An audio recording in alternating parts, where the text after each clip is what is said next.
अमा गावनाया बे बेम दामनानै मोसानाया बे लिडारफोरखौ बरायनाया बे खाम जथाजों लिडारफोरखौ बरायनाया इउपिपिआ सरकार दाखासिगोननि फोरमान नायजोबो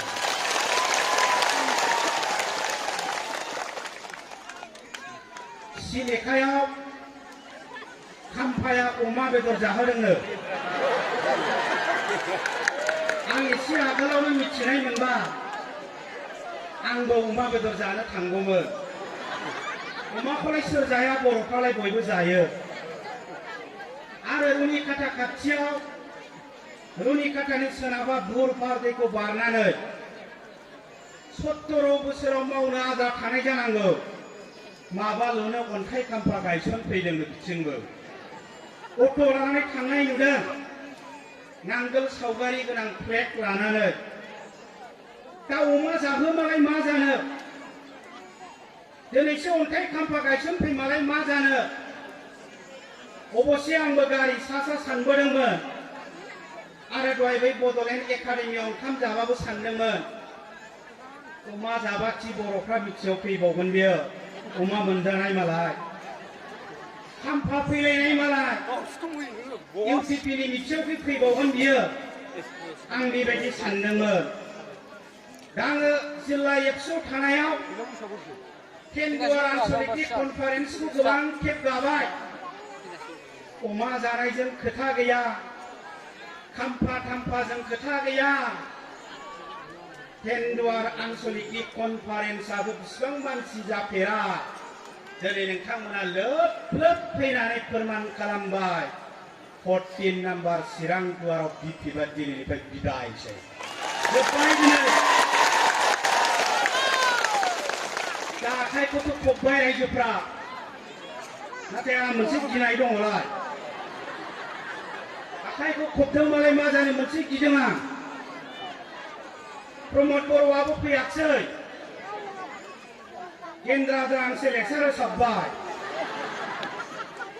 रमि अफिसारा दा गोलाव बिबुंथि होलांगोन दा आंनि गिनाया जाबाय बिपिएफनि मानसिफ्रा रायलायसै एसि गारि एसि गोनांलाय बास हरबाबो बिपिएफनि मिथिङाव फैया रायजोफ्रा 300 हाजिरा होबाबो फैया बिपिएफनि मिथिङाव दा दिनै 300 हाजिराबो होआखै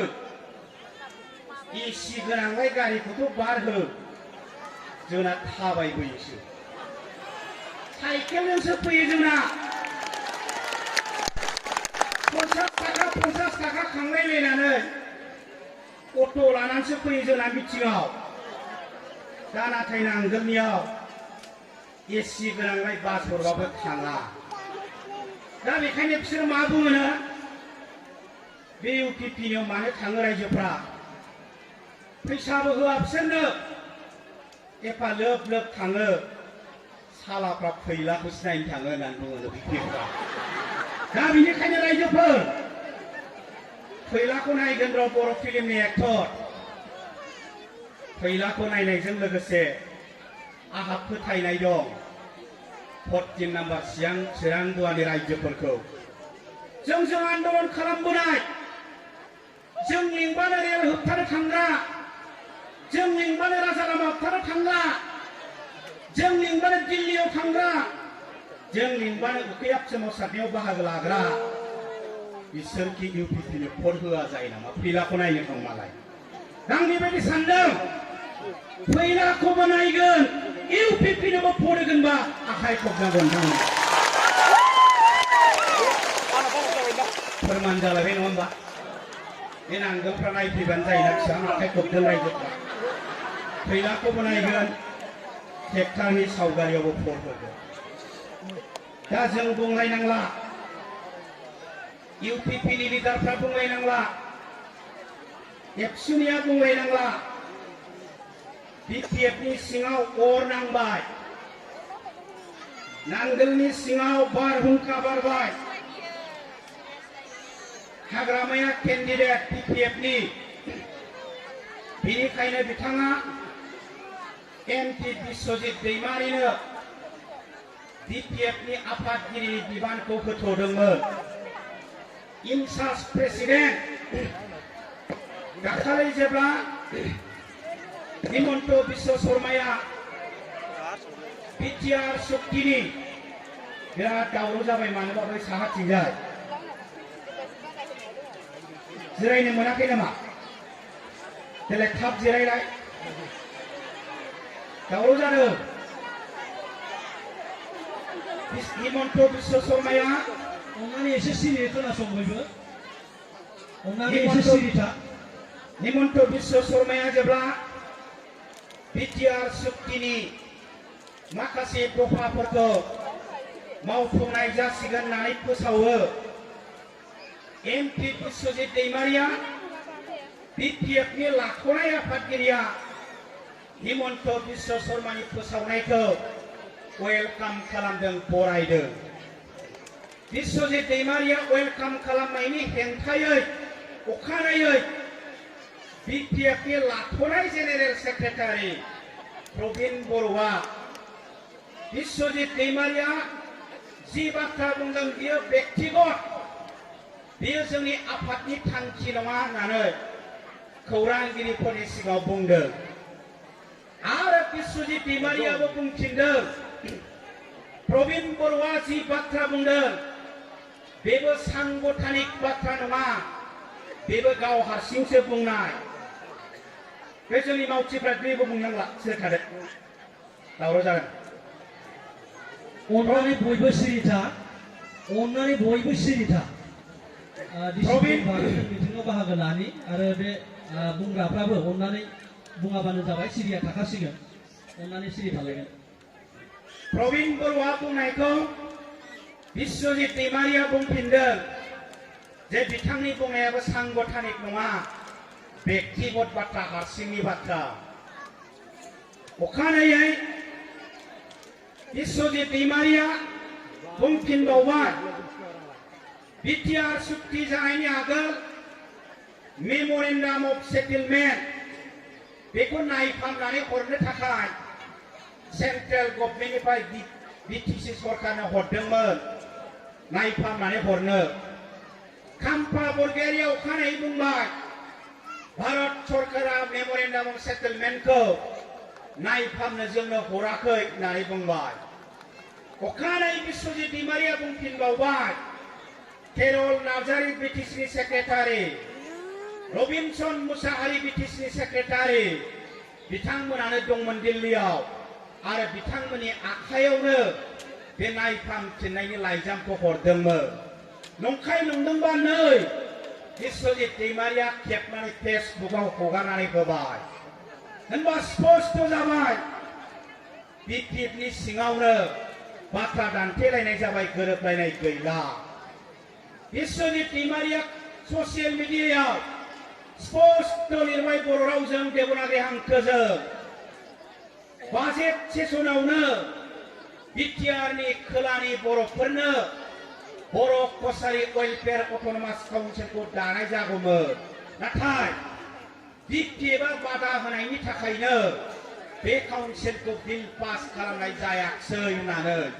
बिश्वजित दैमारिया खिन्थादों बिपिएफनि बाथ्राखौ बेखायनो दिनैसिमाव जों नेवलायजों जायाखै बिपिएफनि सिङावनो दावराव दावसि जादों बेबो लाख'नाय प्रेसिडेन्ट इनचार्ज प्रेसिडेन्ट बिश्वजित दैमारिजों जादों जेनेरेल सेक्रेटारि इमानुएल मुसाहारियाबो बिपिएफनिफ्राय मालांखायावनो रिजाइन होनानै ओंखारलांबाय खेबनै एमएलए जानाय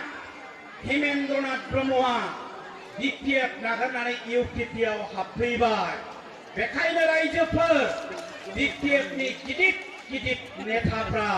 दिनै बिपिएफ नागारनानै खारसिगोन बिश्वजित दैमारिया दा बावैनो बिजेपिआव आर'नाइ गाननो थांनो हासिगौ रायजो राजा नोंथांमोन बेखायनो आं जेरावबो बुंदों बिश्वजित दैमारिया हाग्रामानि आगदा आखाइमोन बिश्वजित दैमारिया बिपिएफनि आगदा आखाइमोन खेबथाम एमपि जानानै बिपिएफखौ दैदेनबोदोंमोन दिनै बिथाङा बिपिएफखौ जोलाबनानै थांसिगोन बिपिएफआ बेनिखायनो फामसार जानाय मारुति जाबाय बे खारनो हाला बिपिएफआ फामसार जानाय मारुति खबसे पामसार जायोबा बेखौ खुलिनानै गोदान साखा लगायागौ मानि बे खारला गब्रायबाय दा ओंखायनो जोंहा बिपिएफनि बाथ्रा साननांगौ गैया बिपिएफआ जोंनि फेक्टर नङा आरो फेक्टर जानायमोनब्ला 14 नाम्बार चिरां दुवार समस्थियाव दिनै इउपिपिएल को मोजां मोननानै एफाबां मानसि फैयामोन दिनै फोरमान जादों चिरेन बर'आ बुंदों प्रमद बर'आ एनडिपि को थगायबाय अनजालि दैमारिया बुंदों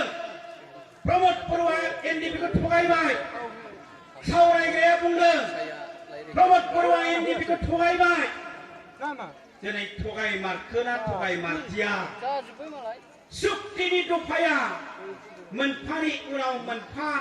मावफुं जानाय लोगो लोगोनो चिरेन बर' बुंमालाय मा जानो सावरायग्राया बुंमालाय मा जानो अनजालि दैमारिया बुंमालाय मा जानो चिरेन बर' दैदेननाय एनडिपिनि दैदेनगिरि मावथि सावरायग्रा दैदेननाय एनडिपिनि दैदेनगिरि मावथि आरो रन्जन दैमारि दैदेननाय एनडिपिनि दैदेनगिरि मावथि गोरोन्थिया प्रमदनि नङा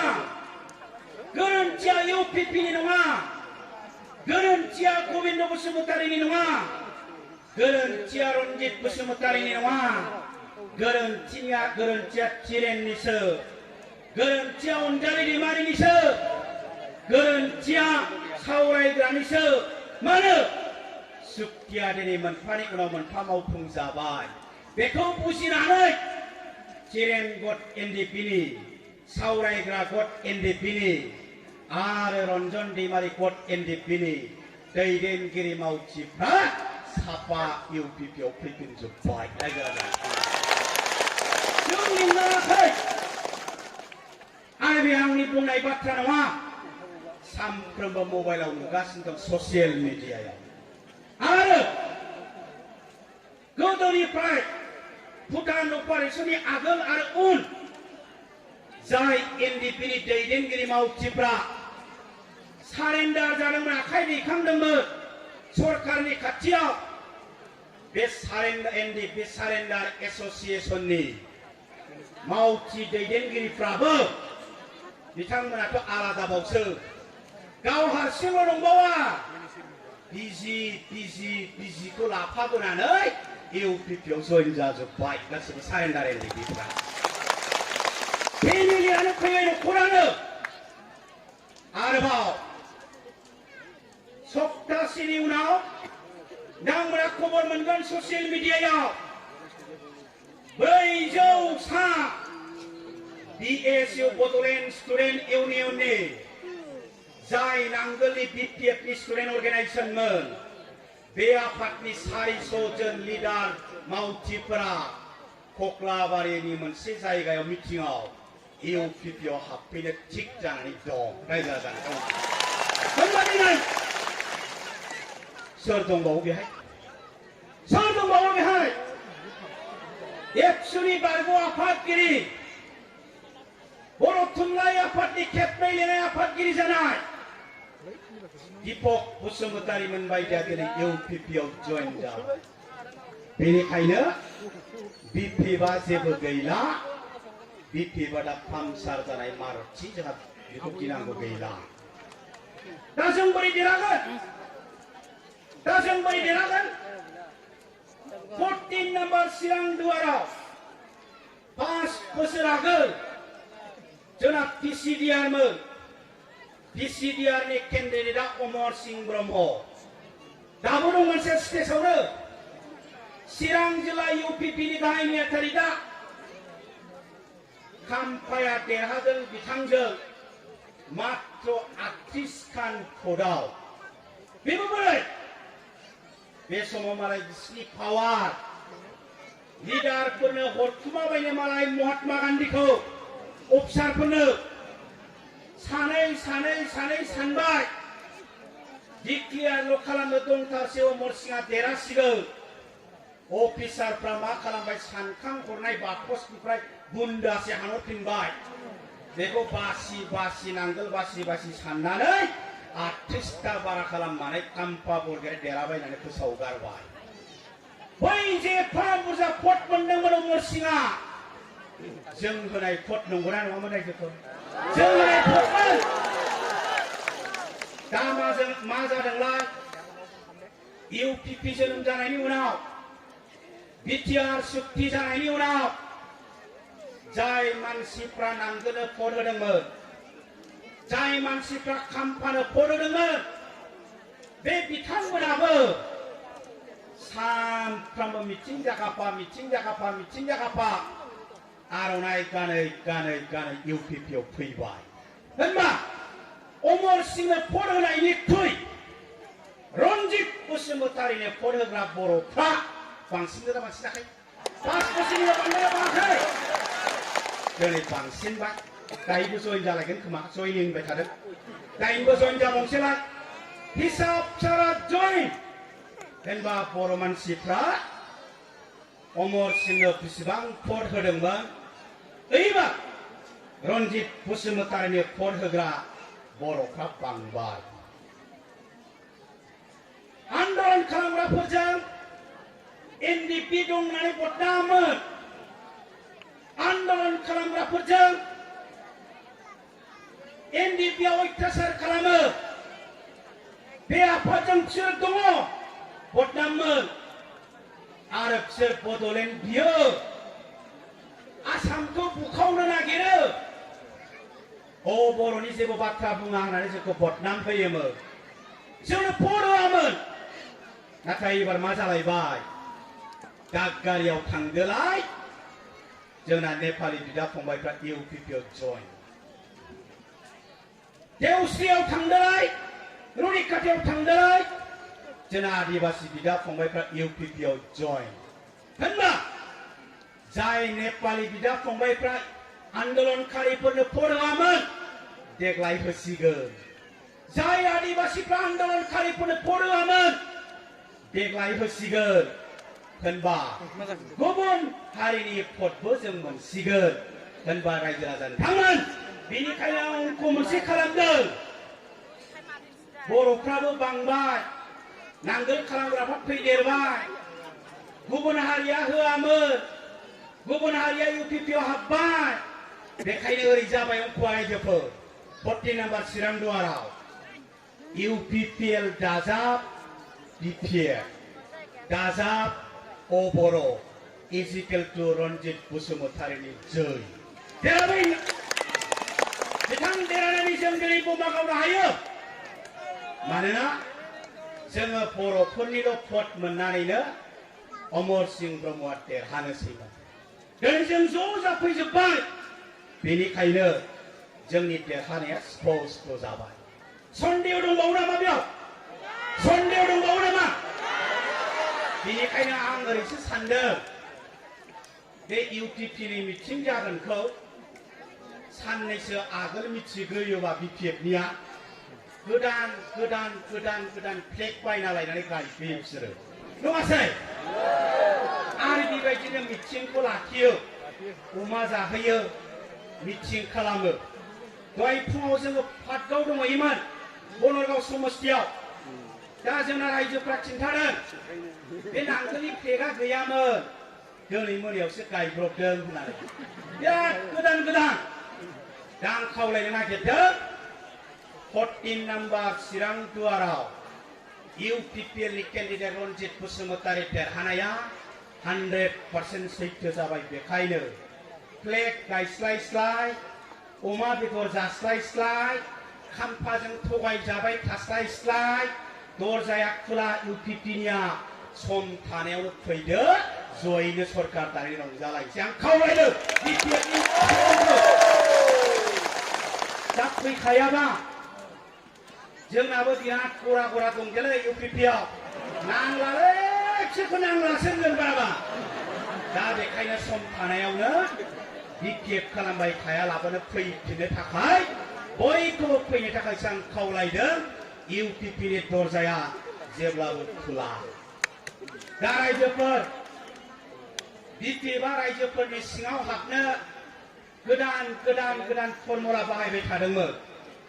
दा खाफाला गाज्रिथार बिसिना मोनसे फर्मुला दिहुनो बेबो सेस जायो मोनसे फर्मुला दिहुनो बेबो सेस जायो मोनसे फर्मुला दिहुनलायो बेबो सेस जायो मा खालामदोंमोन मिथिगौना सानै साथामसो इन्टेलेक्सुवेलनो बे इन्टेलेक्सुवेलफोरखौ बाहायनानै मा खालामदोंमोन जे नोंथांमोना बुंनांगौ ससियेल मिडियायाव फोसावनांगौ जे प्रमद बर'आ थगायबाय बर' हारिखौ प्रमद बर'आ थगायबाय एनडिपिखौ बिटिआर सुक्तियाव जेबो गैया होननानै बुंनांगौ सानसुमाखौबो थिनबाय राखावमोनखौबो थिनबाय माखासे गोरों गोरोंफोरखौ थिनबाय बिसोरबो हाग्रामाखौ बासायनो थाखाय ससियेल मिडियानि सिगाङाव बुंबाय जे बिटिआरआव जेबो गैया प्रमद बर'आ थगायबाय एनडिपिखौ थगायबाय दा रायजोफोर दाख्लै सानब्रैनि बाजेट सेसन जालांबाय आसामाव बे सानब्रैनि बाजेट सेसनाव एबसुआ बिबोनाय बर' थुनलाइ आफादा बिबोनाय मोनसे दाबि बर' मिडियामखौ दैदेननो थाखाय सेपारेट डाइरेक्टर नांगौ बे सेपारेट डाइरेक्टरखौ खालामनाय जाबाय होननानै बाजेट सेसनाव बिल पास खालामनाय जाबाय रायजो राजा नोंथांमोन दा बिटिआरआव मानो जेबो गैया एनडिपिआ 1986 आव जोनोम जादोंमोन दाख्लै सुक्ति जाजासिम 34 बोसोर 34 बोसोर बिथांमोना जुद्ध नांबोबाय भारत सरकारा गोबां आर्मि हरबाय दबथायनो कौटि रां गारबाय एनडिपिखौ दबथायनो पुलिस मिलिटारिया सिगांबाय दबथायनो कौटि रां गारबाय दबथायनो एनडिपिखौ दबथायनो हादोंना एनडिपिखौ दबथायनो हादोंना जोबथारनायाव बाथा बिदायमोनखौ रनजितमोनखौ नागिरनानै सेस इन्डियान आर्मिया किन्तु 27 तारिख जानुवारियाव बिटिआर सुक्ति जानाय लोगो लोगो जायखौ इन्डियान आर्मिया दबथायनो हायाखैमोन जायखौ भारत सरकारा दबथायनो हायाखैमोन जाय एनडिपिखौ आसाम पुलिसा दबथायनो हायाखैमोन बिटिआर सुक्तिनि गेजेरजों बिथांमोना गोजोनैनो न'आव फैफिनबाय सोर लिंबोखो इउपिपिआ लिंबोआखै बिटिआर सुक्तिया लिंबोआखै आरो प्रमद बर'आ लिंबोबाय एनडिपिखौ होमबा बिटिआर सुक्तियाव मानो जेबो गैया बिटिआर सुक्तियाव मानो जेबो गैया जों बिएससि मोनखांबाय जों बिटिसि मोनखांबाय सनितपुर जिल्लानि बर'फ्रा मा मोनदोंमोन बिश्वनाथ जिल्लानि बर'फ्रा मा मोनदोंमोन 500नि बारा मानसि दानथार जादों बड'लेण्डनि आन्दलनाव बिटिआर सुक्तिनि गेजेरजों सनितपुर बिश्वनाथनि बर'फ्रा बिटिआरआव हाबनो मोनसिगोन रायजोफोर बिटिआरआव मानो जेबो गैया होनबा बिटिआरआव मानो जेबो गैया जों बिएससि मोनबाय जों बिटिसि मोनखांबाय जों बिटिआर मोनबावबाय बै ब्रह्मपुत्रनि खोलाहा ब्रह्मपुत्रनि बेसेबांबा सानजाहा रायजो जानाय बर' फिसाफ्रा मा मोनदोंमोन दिनै बिटिआर सुक्तिनि गेजेरजों बर' कसारि वेलफेयार अट'नमास काउन्सिल मोनबाय बिटिआरआव मानो जेबो गैया बिटिआरआव मानो जेबो गैया बड'फा उपेन्द्रनाथ ब्रह्मनि चार्टार अफ डिमान्ड्स बै समनि एबसुनि चार्टार अफ डिमान्ड्स बर' रावा आसामनि लोगो सरकारि राव जानांगौ बिबोदोंमोन बासबारिनि कनफारेन्सआवसो बेखौ दानदों बड'लेण्डखौनो बिखासिगोनबा बेखौलाय मानो बेसेबांबा बोसोरनि उनाव बिटिआर सुक्तिनि गेजेरजों बर' रावा आसामनि सरकारि राव जाबाय रायजो राजा नोंथांखौ बिटिआरआव मानो जेबो गैया बिटिआरआव गासिबो दं जों इन्जिनियार फरायनो थाङोमोन बेंगालराव दिनै जों इन्जिनियारखौ बहा फरायगोन अदालगुरियाव फरायहैगोन खाथि आरो गोजान बिटिआरआव मानो जेबो गैया जों एमए फरायनो थाङोमोन दिल्लीयाव बर्मायाव थांनानै जों सेन्ट्रेल इउनिभार्सिटियाव एमए फरायगोन बिटिआरआव मानो जेबो गैया जों डक्टर फरायनो थाङोमोन दिल्ली मुम्बाइआव गुवाहाटी सिलचराव आइ नदी दै जिङाव जों डक्टर फरायगोन बिटिआर मानो जेबो गैया बिटिआर मानो जेबो गैया सोर मोनदों सेन्ट्रेल इउनिभार्सिटि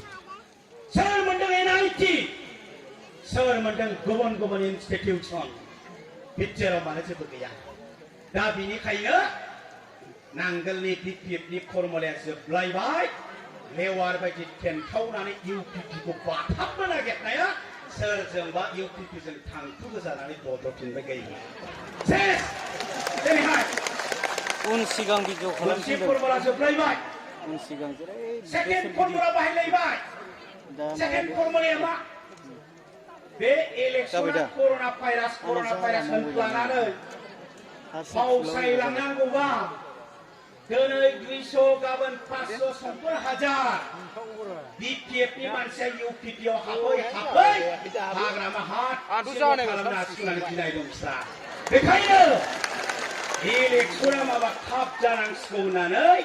सानफ्रोमबो आन्दलन हिमन्त बिश्व शर्माया बुंना होगारलायबाय दाखालि अल पार्टी मिटिंआव डिसिसन जाबाय दाखालि केबिनेट मिटिंआव डिसिसन जाबाय डिसेम्बरनि फार्स्ट उइकआवसो इलेक्सना जासिगोन फोसावना होबाय बिपिएफआ बेयावबो संख्रि होजानानै स्रि गैलालायदा मा खालामगोन दा 3 नाम्बार फर्मुला दिहुनदोंलाय दा रायजोफोर 3 नाम्बार फर्मुलाया मालाय गामि दानख'नाय आरो गामि सोलायनो बेखौ मावफुंगोन कमिसननि गेजेरजों कमिसन दाबाय एबसुनिफ्राय सासे होबाय जयन्त बसुमतारीखौ पिपि बार्माखौ चेयारमेन खालामनानै बिबान होबाय दानालायनो मानो कमिसन दाबाय गामि दानख'सिगोन गामि सोसिगोन नङा फिथा रायलायनाया गामि दानख'सिगोन सोरनिखौ गामिखौ दानख'गोन रायजोफोर